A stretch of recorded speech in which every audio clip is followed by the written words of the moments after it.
Thank you for tuning in to the Generational Gauntlet Top 5 Faves. This is the podcast where we give you our top 5 on a topic with a generational twist to it. My name is Matt Lambert, and I'm the host of this podcast. Each week, I bring in a guest who's from a different generation than me to discuss or debate our top 5 on a selected topic. Today, we're covering a sports topic, and admittedly, I am not a massive baseball fan. If I had to rank my sports, baseball would probably fall a little lower on the list, which meant two things for today. One, our topic is our top 5 favorite baseball players.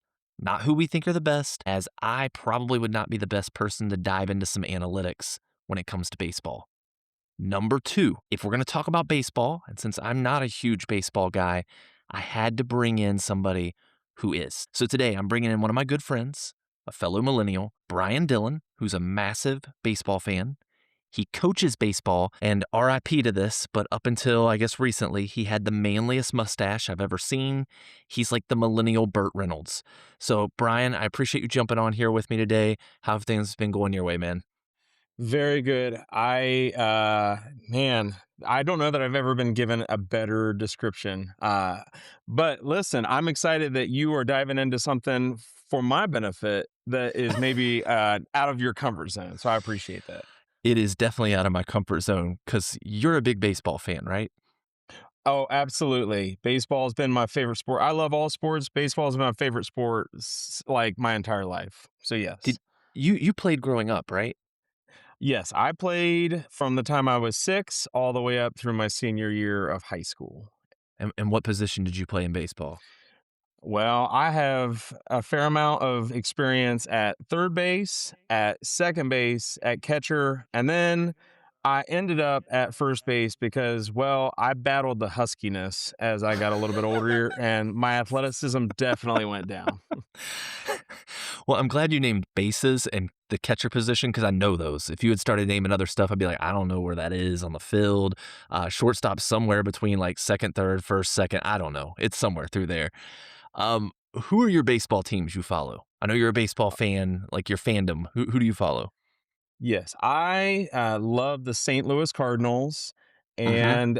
and the Cleveland Guardians. Now, I have lived in Ohio my entire life. Well, most of my life. I grew up in Ohio, but my family has been in Ohio this whole time. And so you would be like, St. Louis Cardinals, that doesn't make sense. My dad and his brothers grew up cheering for the Cardinals way back in the Mm-hmm. 50s, 60s, and on.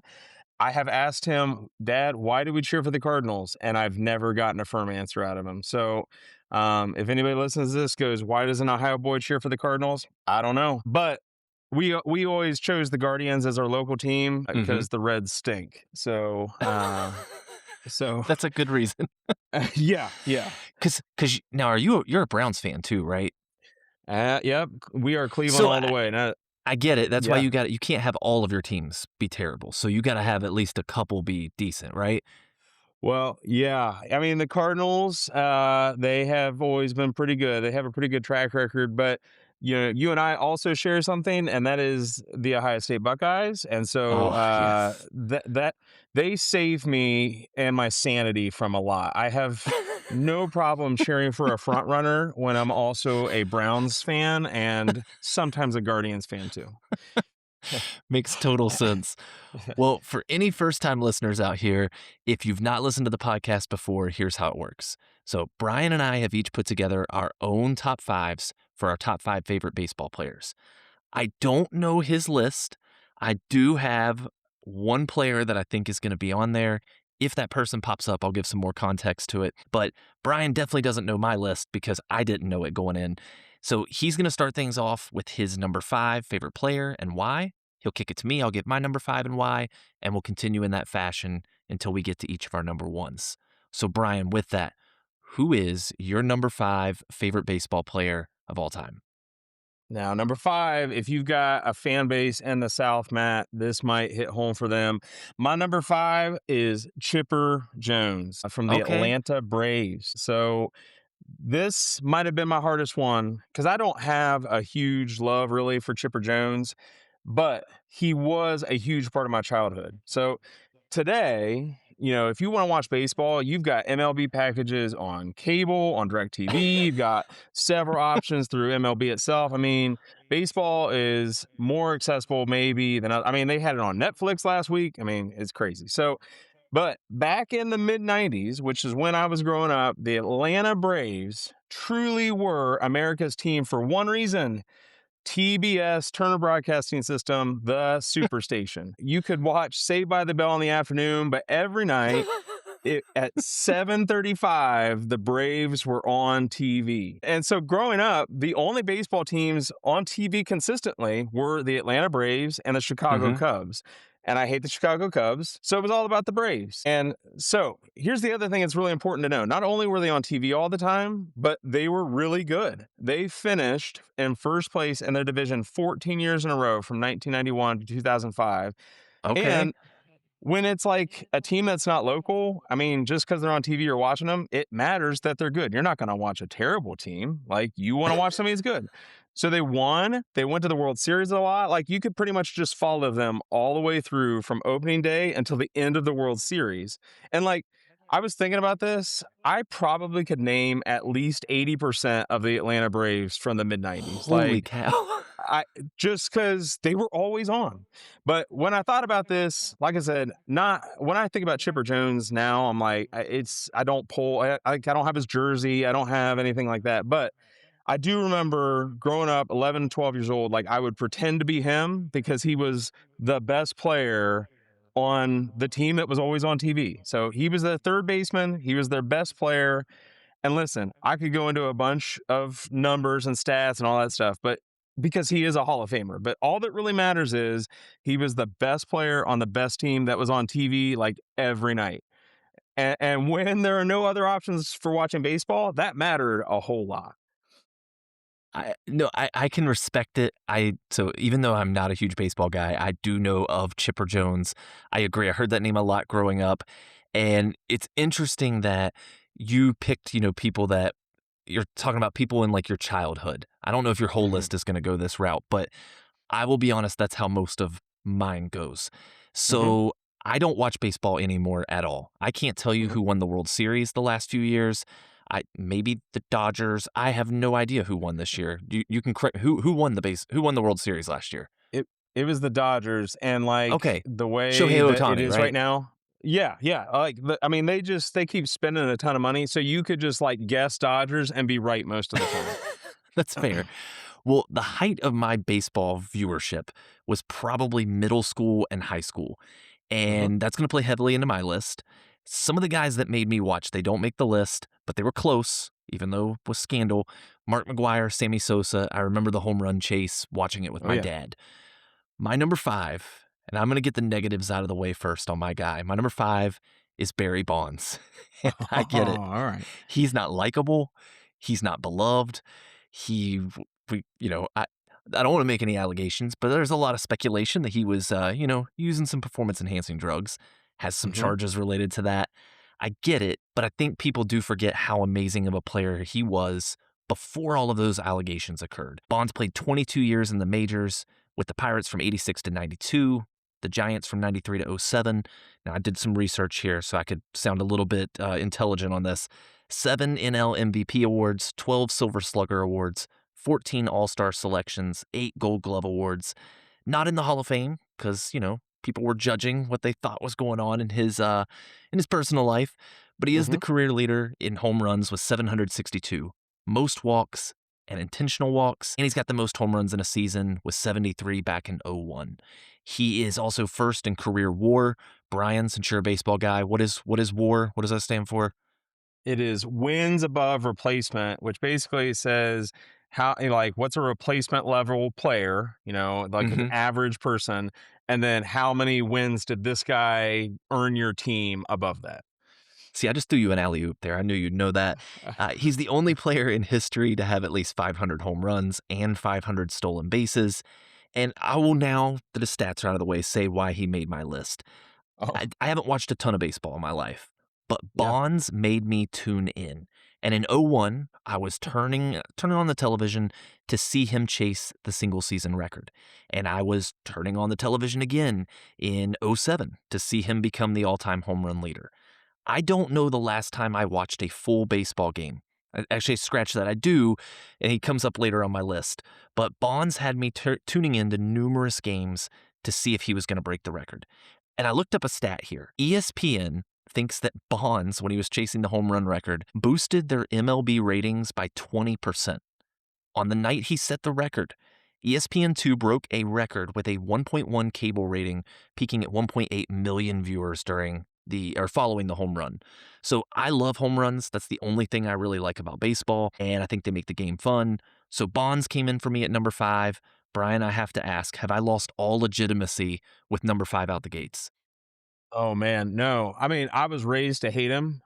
Before Bonds was on the Giants, he played on the Pirates, who was like a Uh-huh. rival to the Cardinals. So, and then when he went to the Giants, like I was just, I was raised to not like Barry Bonds. But when I can think about it, back at it, like 20 years later, I'm like, that dude legit was like, it was a wild time. I Uh-huh. mean, he was kind of like, it was like the perfect, like, WWE heel almost, like, people tuned in just to hate him, like, he was a lightning rod, and, I mean, just the kinda hitter he was, yeah, Mhm. I'm sure if he was taking the alleged things, I'm sure it helped his game, but like you said, like, he was a really good player before that, and Yeah. just you named intentional walks. Like he was intentionally walked with the bases loaded multiple times. Mhm. Like the teams, I guess that's the biggest respect that teams would say, we would rather walk in a run on purpose than have you hit a home run. And that, I mean, yeah, I can respect it. I can't say he's one of my favorite, but he's That's legit. fair. He's pretty I will legit. say the only person more feared that I've ever seen in my life was you playing kickball back in the day, but, I'll stand on that. Who is your number 4 favorite player? Oh man, my number 4. Frank Thomas. Ooh, that's a good Frank one. Thomas from the primarily the Chicago White Sox. Frank Thomas was a first baseman who was 6'4", 250 pounds. He was awesome. He's so big, like he was just not what a baseball player was back then. And this was Mhm. he's never had a steroid allegation ever. Like, I mean, I know he's selling some weird stuff these days, but back when he was actually playing, like he was just all like just natural strength. He got recruited to Auburn University as a tight Mhm. end and chose baseball. Like it was crazy. So to me, 1990s baseball legend, had a video game named after him. Mhm. The best part about Frank Thomas, though, was his nickname, the Big Hurt. Like I don't know if a nickname has ever matched a player better than the Big Hurt. But he was marketing gold in the 1990s. Now, Matt, I know that you are more of an NBA guy, right? Yes. Okay. You remember the 90s. I mean, the 90s was like amazing for NBA players and marketing. You had, I mean, the first person that comes to mind always is like Larry Johnson and Grandmama. But there was like a whole era of the NBA that was like marketed to kids. I mean, You're and, you're and you're so forgetting about Little Penny. oh, yeah, oh, yes, a perfect example. Perfect. Yes, all these guys, but there were few MLB players that could be like that. But Big Hurt, Yeah. Frank Thomas was one of them because he was just larger than life, man. And like so, like these things, on commercials on Nickelodeon, like crazy nicknames, all of it. Like Frank Thomas was an MLB star when it came to that, and I mean, he had a deal with Reebok for Big Hurt shoes that might have been the only licensed shoes my parents would ever buy for me. It was great. Probably because it was Reebok and maybe it was like cheaper back then. I don't know. But he was just a larger than life guy and he'll always be one of my favorite players. You know what? I didn't even name any stats there. Like he will always be a top 5 for me. I love how you don't have to give stats to back yours up. It's talking about your love of the game. And then I'm like, here, I'm going to give some numbers because, I don't really have a whole lot to go on here. So my number four, I don't know if is anywhere on your radar or you would have expected this to be on my list, but my number four is Ichiro Suzuki. Oh And, man. I kinda dabbled, like I said, middle school, high school, and during that time that I was dabbling in baseball, we've got Ichiro making his way to the Seattle Mariners, and for anybody that doesn't know, he played 9 seasons in Japan and then played in the MLB from 2001 to 2017. So, 28 seasons of baseball in total, which is just insane. In Japan, he won 2 World Baseball Classics as part of the Japanese national team, was a 7-time All-Star there, a champion in '96, a 3-time MVP, a 7-time Gold Glove winner, and he's in the Japanese Baseball Hall of Fame. And that's just in Japan. He comes Mhm. here, immediately he wins Rookie of the Year, AL MVP in 2001. He went on to become a 10-time All-Star, 10-time Gold Glove Award winner, 3-time Silver Slugger, 2-time AL batting champion, led the league in stolen bases in '01. In '07, was the All-Star MVP, getting the first ever inside the park home run. And Brian, you can correct me if I'm wrong on this stat, but in 2016, and I believe he was in his 40s at this point, he set a record for single season hits with 262 hits. So he had 10 consecutive seasons of 200 hits, and he's in the 3,000 hit club. In 2025, he was elected to the National Baseball Hall of Fame. And the reason he makes the list for me, of all the baseball I've watched, I found him to be one of the most athletic, one of just the most purely just exceptional baseball players I had ever seen. I hadn't seen too many things like that when I had turned on the game. So even without all the stats, anytime I saw his highlights pop up on Sports Center or I did tune into a game, was really impressed. That's why he makes the list number 4 for me. Does Ichiro make the list at all for you? He doesn't make the list, but man, you you named off all those accolades. He was an amazing player. I mean, if you look at him today, he still looks like he could probably take the field. Like that's how just athletic he is. But I remember the thing I always remember about Ichiro is from the day one, they would always say, if he wanted to, he could hit 50 home runs. I mean, Yeah. and I don't know if any, I mean, you have to see Ichiro. He's pretty skinny. I mean, he's a Uh-huh. smaller stature guy, and they would always be like, "Well, you should see him in batting practice." Now, I always found myself wishing that like he would just let it go for 1 year. Like he was always chasing like a 400 average. I'm like, can we just hit like 250, but hit 50 home runs just 1 year, just one? It But he it's was, funny. yeah. Go ahead. Well, I was just gonna say you brought up his physique, so I'll just throw in there really quick, and then I'll throw it back to you, just to bring Yeah. it home for people that don't know. He's 5'11", a buck 70, so 170 pounds. All right, I didn't mean to interrupt you. Go ahead. No, it just Shohei Otani is the big Japanese player today, but Mhm. this like Ichiro came over before that pipeline from Japan to America was really a thing, and that really he went to Seattle and the Japanese people have had a connection really ever since Yeah. that still continues today. I mean, they're sponsored by Nintendo, like I mean, just a whole bunch of things all because it all goes back to Ichiro. And yeah, you did surprise me, but again, a legit choice for you. Okay, I feel like I'm doing all right here. Let's turn it to you. Who is your number 3? All right, now this one, I feel like when you said that we might share one, I think this might be it. We're gonna stick with the Seattle Mariners, and we're gonna do Ken Griffey Jr. Uh, in the same vein as Frank Thomas, but like Ken Griffey Jr. was even bigger than that. This Yeah. dude was everywhere. He came up when he was, I think, 19 years old. I think he was a teenager. He was so young when he first came up. He got to play in the same outfield as his dad, who was also a pretty good player. But like, I don't think there was any like interesting situations going on where his dad was like in his young 30s or anything. You know, like Yeah. it was just he was amazing right out of the gate and he was everywhere. He was good almost instantly, good at everything. Like he could hit home runs, he was an amazing defensive player in center field. He was really fast and still people say today one of the best swings ever, the most Yeah. natural, like sweet swings ever. The dude was so good at baseball, and he was perfect for kids to root for. I mean, he was nicknamed the kid. He had an energy that challenged like the old guard of baseball that people were like Hmm. too stuffed up. I always remember he always wore his hat backwards, but nobody could get too mad about that because he was so good. Like one year he wore it backwards for the home run derby, and people want to get upset, and then he like just won. I don't know if he won it, but he did like an amazing job, and they're like, oh well, we can't Yeah. even say anything.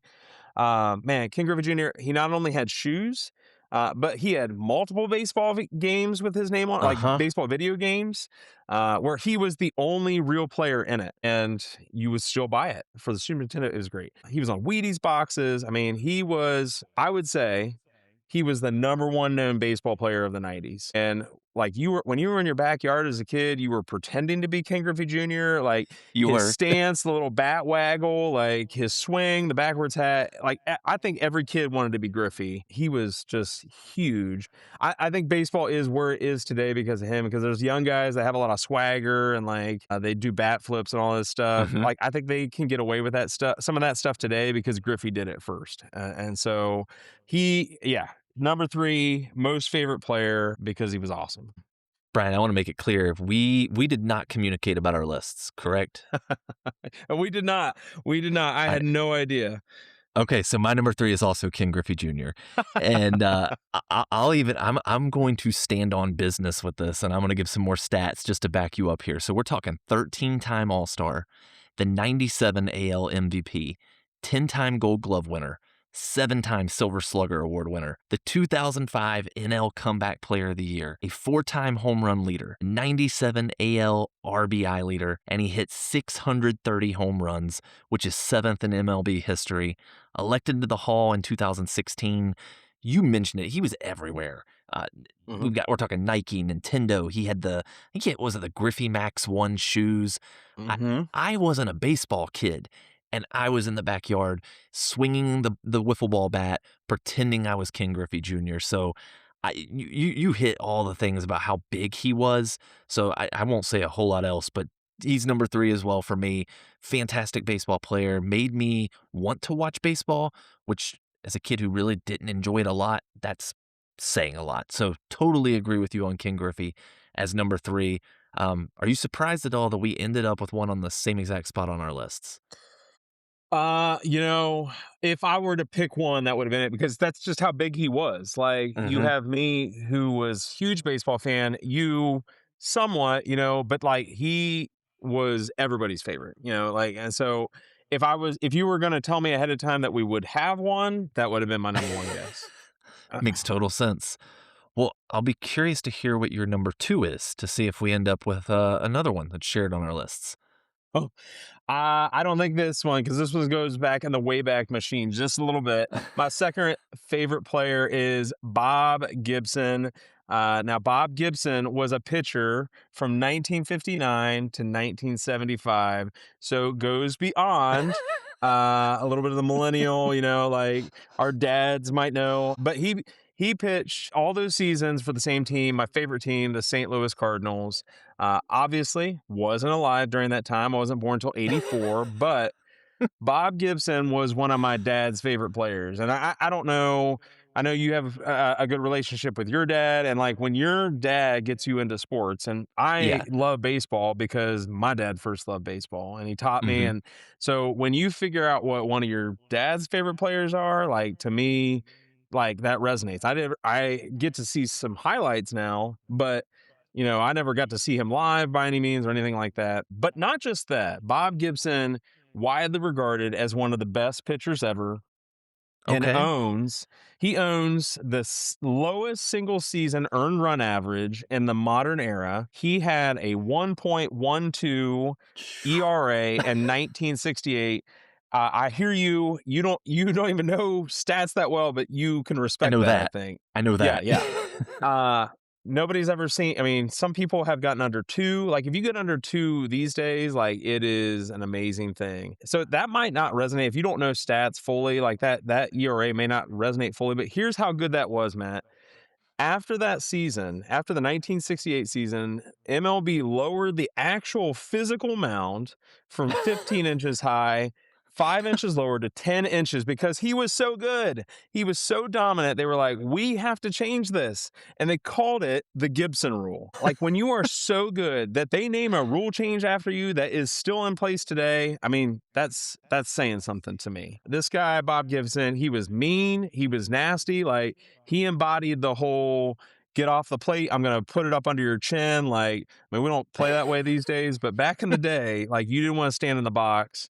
My dad has just told me all kinds of crazy stories about, like catcher comes out to like have a mound visit and he goes, go back behind the plate. I don't need to hear from you. Like he was a character.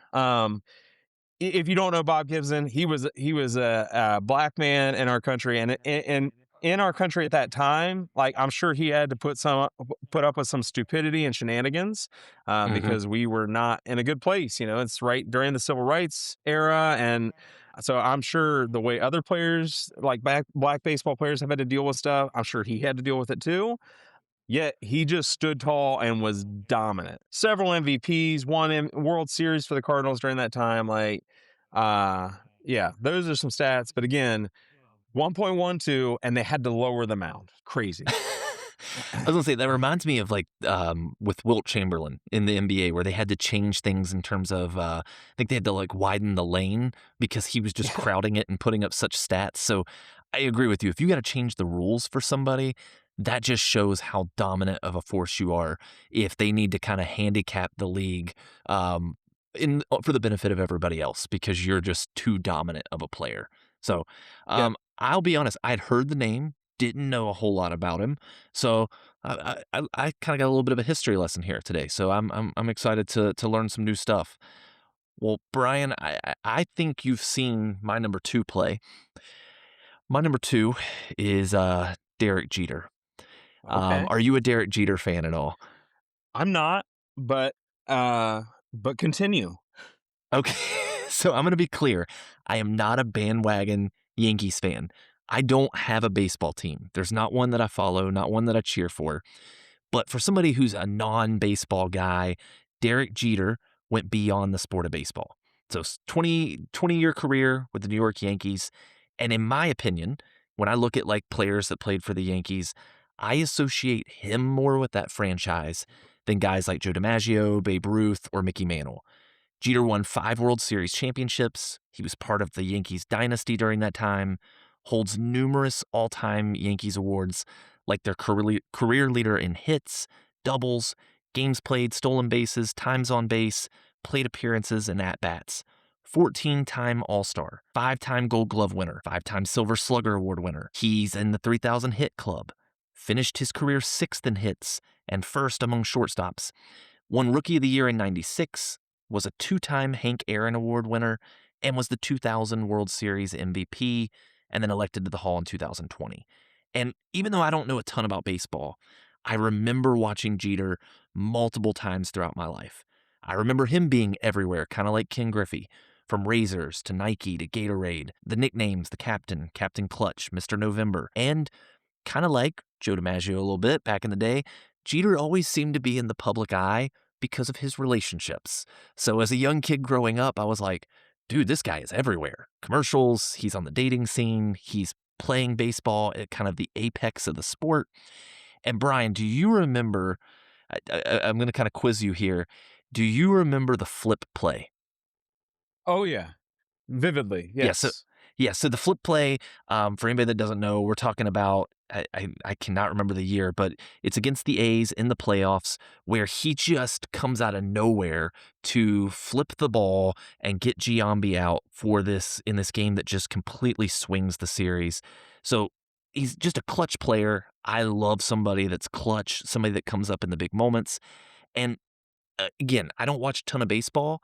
I do remember tuning in to watch his last game. And on September 25th, 2014, he hit a ninth inning walk-off single to beat the Orioles 6-5, ending his career in this storybook fashion. And I think that's just kind of what his whole career has been. There's probably going to be a movie on it at some point, if there already is, and I'm not, in the baseball movie scene. My bad. But just for his larger than life persona, to me, that makes him number two on my list. Brian, I got to ask you, what are your thoughts on Derek Jeter? Matt, I think it's good that you named all his stats. You know, he has the unfortunate quality of being a New York Yankee, which during his era, if you weren't a Yankee fan, you were an anti-Yankee fan. They were so good during that time. They were the evil empire. Like they bought their players. I mean, the Dodgers now are hoping to be what the Yankees were back during Derek Jeter's time. And so today it's interesting. We're so far removed that I see sometimes people say that he was overrated or that he Hmm. wasn't all that good. Just because he played for the Yankees. I think naming all those stats, it's like no. I mean, 3,000 or 3,000 hits. For people that don't know, that's legit. Hmm. That is just being really good for a long time. And so again, a little bit like Barry Bonds, like definitely would not be anywhere near one of my favorite players, but but like for somebody that didn't have a team, especially, I think if you are rooting for a team and another Yeah. team is always winning, you get kind of sick of that, and then you take their best player and you turn them into a villain, Makes and you sense. try Yeah. to convince yourself like he's really not that good, but he really was. Well, I was able to take the bias out of it as not being a baseball guy. So, well, Brian, I am extremely curious. I have somebody that I thought was going to make your list. I want to know if it's going to be number one. So, who is your favorite player all time? Oh, favorite player all time. I'm sure this is going to be a curveball for you, Matt, and I don't think you're going to have it. My favorite player is the only current player on my list, and it is a guy by the name of Jose Ramirez. Jose Ramirez is a Cleveland Guardian. And if you're not a Cleveland fan, this isn't going to make any sense. In fact, if you're not a Cleveland fan, you may not even know who Jose Ramirez is. I'm This Googling him. dude, I have never heard okay. this name. He is 33 years old. He's one of the best players in MLB right now. But the reason that he is my favorite player is not because of his stats. Now, I do think he'll eventually go down as the greatest player in Cleveland history. He's fast headed that way. I do think he'll be a Hall of Famer one day. But this guy, it all starts, we've talked a lot about my childhood in this. It's the background of the Cleveland Indians and Guardians that makes Jose Ramirez my favorite player today. Hmm. Growing up in the 90s, you had the Cleveland Indians were like an amazing team in the mid 90s. They were selling out. It was great. But they started to get this kind of reputation for they would develop some of these really good players. Perhaps you've heard of Manny Ramirez. Is that a name that you've heard of? Very much so.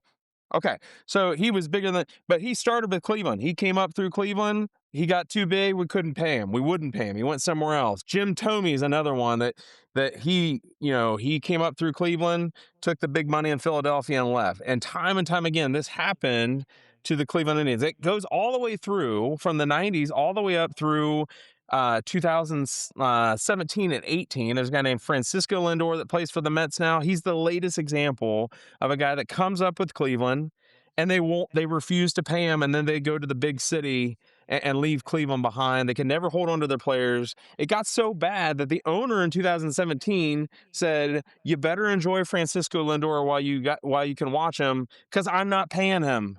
They've always been cheap. They're still cheap. But here's the deal. Jose Ramirez has signed the most important number for him is two, and that is two below market contracts just to stay in Cleveland.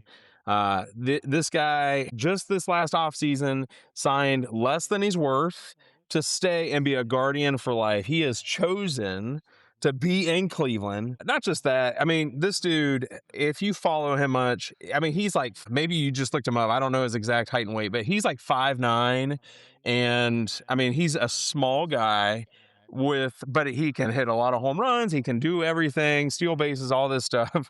He looks like this little, like, unassuming kind of guy that you wouldn't assume would be a great athlete. He's from the Dominican Republic. I mean, he's a funny guy. He's got this swagger that's like bigger than life. Like he's got the swagger of like a Frank Thomas, 6'4", 250, except it's packaged into a guy who's 5'9", less than 200. He's got an amazing personality.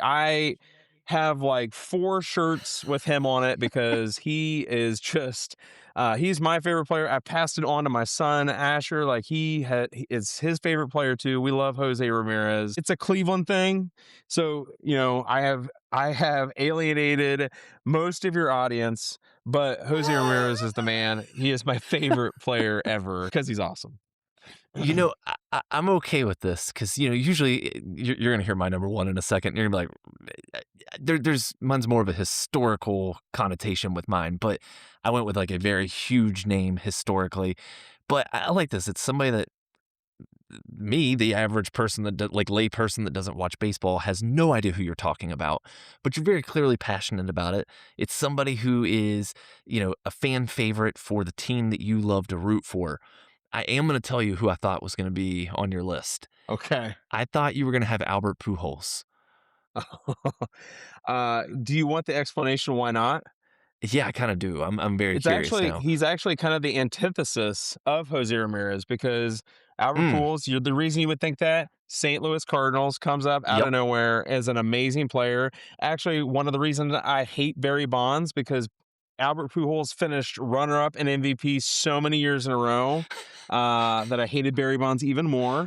But in after the 2011 season, Albert Pujols, the Cardinals couldn't pay him enough money. He left for more money. He went to the Los Angeles Angels and left me and my team in the dust. And I have never quite forgiven him for that. Now, it worked out because he fell apart when he went to the Angels and was hurt He all the did. time. So kind of lucked out. But it's funny that you bring that up as we discuss Jose Ramirez because it's the same reason, but the opposite. I thought about Pujols. I thought I just can't get over that he left my team for more money, but Jose Ramirez has never done that to me. Oh, I feel like I've caused you some trauma now this evening. So my apologies for getting you fired up about Albert Pujols. My wife did not believe that was a real last name. So she, in editing, she may make me cut this later on. But when I told her that that was going to be your number one, she's like, "That's not a name." Like she did never heard the guy's name before. So all right, my number one. I am going to Yes. guarantee that 99% of the audience has heard this name, and it's Okay. Jackie Robinson. And Oh yeah. listen, I get it. I never got to see Jackie Robinson play, but for a guy who I'm not a huge baseball guy, this is somebody that's bigger than the sport.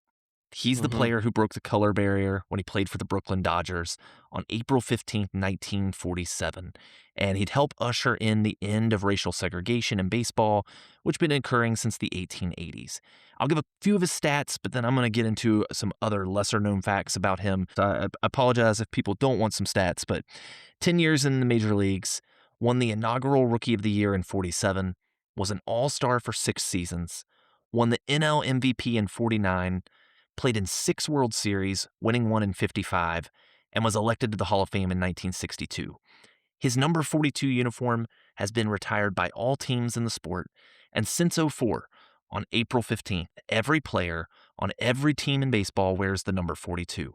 If you haven't seen the movie 42, phenomenal look into his life and into his career. Some lesser known facts. He was actually more known for football when he played for the UCLA Bruins than baseball. He was court-martialed from the military during World War II because he refused to sit at the back of a segregated army bus, but he was eventually honorably discharged. He was the first black television analyst for Major League Baseball, the first black vice president of a major American corporation for chock full of nuts. In the 60s, he aided in establishing the Freedom National Bank, a black American owned financial institution in Harlem, New York. He's got the Congressional Gold Medal. He received the Presidential Medal of Freedom.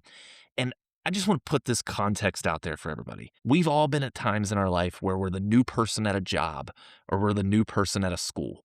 And that's tough. It's weird going into a new environment, but think about being the new employee somewhere where you are literally hated by your coworkers and you're hated by your customers. And that was Jackie's life in baseball. He's supposed to be this new person who's going to usher in the end to racial segregation in the sport. And of course, not everybody was on board with that. He faced extreme racism during his career, including having opposing players try to injure him by throwing the ball at his head. They tried to cleat him. He faced horrific verbal abuse from fans. Some of that plays out in the movie 42. If anybody checks that out, he received numerous death threats. He had to stay in hotels and eat at different restaurants than his teammates. And some of his own teammates even petitioned for him to not be on the team. He did all of that while agreeing not to retaliate against the other players, not to retaliate against the fans, and still became a phenomenal baseball player with basically the entire weight of the world and this whole idea, like just all the racism on his shoulders. And for his courage, for overcoming all of that, he had to be my number one today. Brian, you got any beef with me having Jackie Robinson on this list? Absolutely not. I'm glad you pointed out the stuff he had to deal with. You name off all those stats. He had an amazing statistical career Hmm. while dealing with all the stuff off the field and on the field. Just so many stuff outside just the game of baseball. The amount that he had to put up with and still put up those stats is amazing. I also think that so many players today owe Jackie Robinson. They owe him so much for being able to Yeah. play in the MLB today. That's not just African American baseball players. That's Dominican, all from these other Yeah. countries. He opened up the door for so many, and so you mentioned his numbers retired, and they had Jackie Robinson Day. His effects are still being felt. What are we? Just about 70 years later, and that's huge. I think he is an amazing number one, a great choice because he perhaps has impacted the game more than any other player in MLB or baseball history, period. Yeah. And Brian, I always ask people as we're wrapping up these lists, any closing thoughts you've got on the lists? Anything else that comes to mind for you?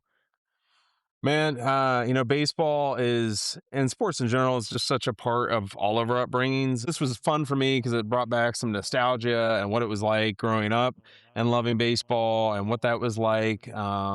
But it is just fun to think about the way that the relationships you have with people and the conversations you have. I know a lot of people think baseball is boring, and you might think that too, Matt. But A little bit. but I appreciate you indulging me because I could talk baseball, just about more than almost any other topic, and so I love it, and I appreciate you indulging me with this conversation. Well, I'm going to indulge you with one other question. And Yeah. I'm curious here. What do you think, in your opinion, is the most impressive thing that a baseball player can do? Oh man. Is it a perfect game? Uh, Is it a grand slam? Like the cycle? Like what's the number one for you? I think the perfect game is that's probably it because there is so much that rides on that, whether it be an umpire making a bad call on a strike, and Hmm. they call it a ball and the guy walks. We've actually seen, a while back now there was a pitcher that lost a perfect game because the first base umpire blew a call. He caught a guy safe when he was actually out. I actually That remember that.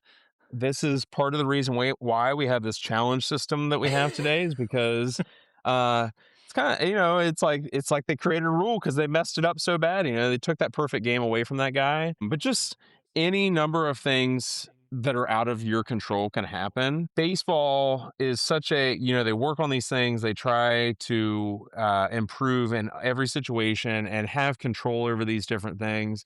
The perfect game has you relying on so many other people that's probably the most impressive feat on a baseball field for me. Well, I asked you that question because I'm going to kind of lead this into an ad, and we're obviously recording several states apart right now, and we're doing that using my podcasting app Riverside. And I got to ask you, how easy was it to jump on here today for us to jump on here like late in the evening? We both got kids and record an episode. Oh man, it was so easy, simple setup. I mean, I was right in and just like under a minute. It was great. Well, like a perfect game, Riverside is the most impressive audio and video recording software that I experienced when I was setting this podcast up. The features available to podcasters and all the analytical data it gives you are just knocking it right out of the park. And yes, that's a baseball pun. Even if I don't have a quote unquote perfect game when I step up to the microphone, the AI tools and editing software allows me to sound professional and helps make the recording a little easier for all the listeners to digest. If you're like a baseball team looking for an ace pitcher, I recommend the Ace software, Riverside. I'll include an affiliate link in my episode description. If you're looking for somewhere to host, whether it's podcasts, training, whatever else, give Riverside a go. So, as always, I thank everybody for tuning in. If you've not done so yet, like, subscribe, leave us a 5-star review, refer a friend to come and check us out. This was an episode suggested by a listener. So if you have suggestions, you can send those in to generationalfave5@gmail.com. That's generational, FAVE, the number 5 at gmail.com. Thank you all for tuning in.